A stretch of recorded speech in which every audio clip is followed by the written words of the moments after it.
Last time I played Arena Breakout Infinite, I got a little too bold toward the end of the raid. In a moment of sheer carelessness, I found myself caught off guard completely, and just like that, I was taken out, leaving all my hard-earned gear behind. Now, I was already very low on money from my last couple of failed raids. Now I'm down to my last few dollars, and all I can afford to muster up is a cheap pistol and a handful of ammo boxes. So here I am with literally no choice but to dive back into the fray once more with nothing more than my pistol at my side. This raid is going to be different. I need to make every shot count, loot whatever I can get my hands on, and most importantly, make it out alive at all costs.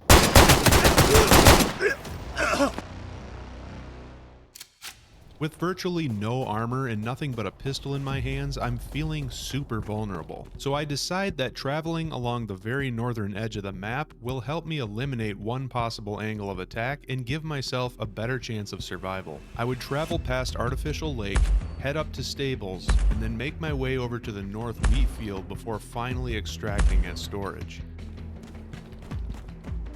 As I make my approach to Artificial Lake, it doesn't take long before I start hearing gunshots from what sounds like the southwest. But since the action seems to be going down across the lake from where I'm at, I decide not to engage and instead take the opportunity to check out this little toolbox I stumble upon. I'm hoping to find some ammo or bandages, but I'm disappointed to find a fuse, some bolts, and a wrench. In hindsight, being as broke as I was at the time, I probably should have pocketed those items to sell them for a little bit of cash, but I decided not to take anything and move on toward the stables.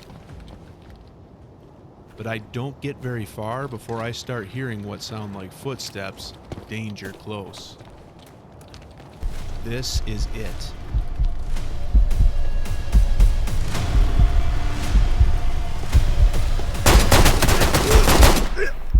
Holy shit, that was too close for comfort. But I did come out on top in my very first engagement in this raid against what looked to be a real player based on the way he was sprinting around the map like that.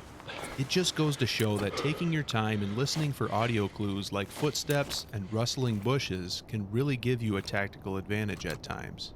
After relieving him of his M3A1 SMG and his chest rig and sling, I feel like I now stand a chance to make it out alive, but I'm definitely not out of the woods yet. After making my way under the big highway bridge, I come across this watchtower where I spot another enemy. I try to use this tree to break his line of sight to me so that I can lean out and try to get a clean headshot on him. But he must have spotted me too, because when I leaned out, he wasn't there anymore. So I decide to go prone using this slight berm as concealment to relocate so I could get a better angle, but then...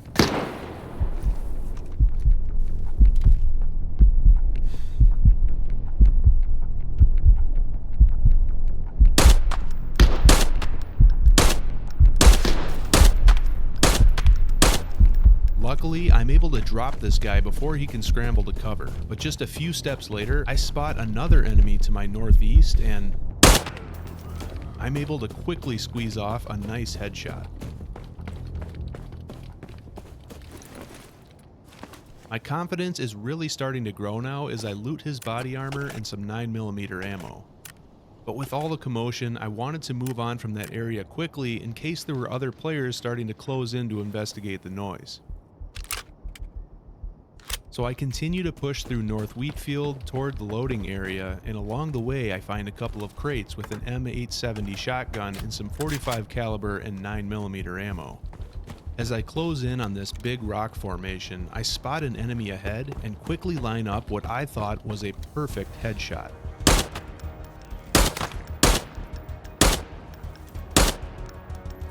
After squeezing off a handful of follow-up rounds, I duck for cover behind this truck and notice there's an ammo crate sitting on the hood, so I crack it open real quick to see what I can grab.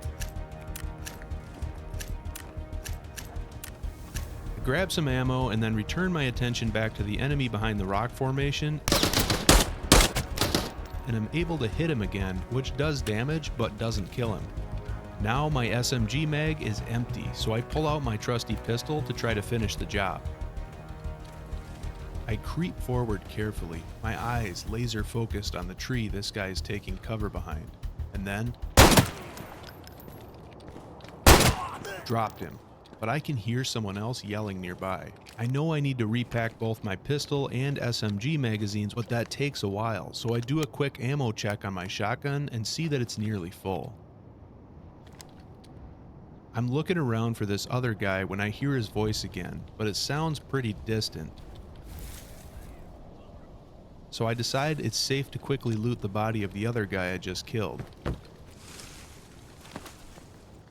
But in the middle of looting, I hear the other guy's voice again, and this time it sounds much closer.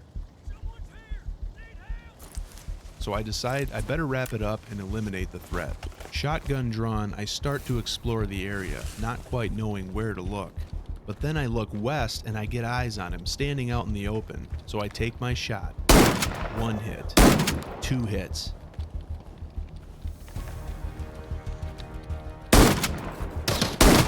Two more hits and he goes down.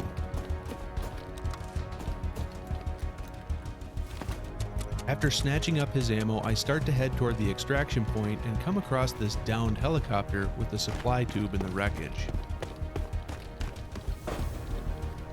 I search the tube to find upgraded body armor and several more boxes of ammunition.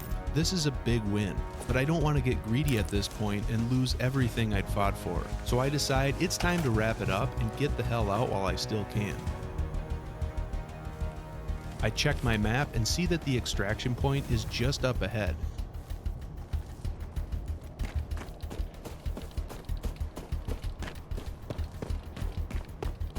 Cautiously but quickly, I make my way through the double doors and start to head toward the red smoke. I'm overcome with a sense of relief as it starts to set in that I've actually pulled it off. I went in completely naked. No helmet, no body armor, no backpacks or slings, just my body and a single pistol. And not only did I survive this raid, but I was able to take out 5 enemies in the process while taking no damage myself, and was able to score some decent weapons and equipment along the way.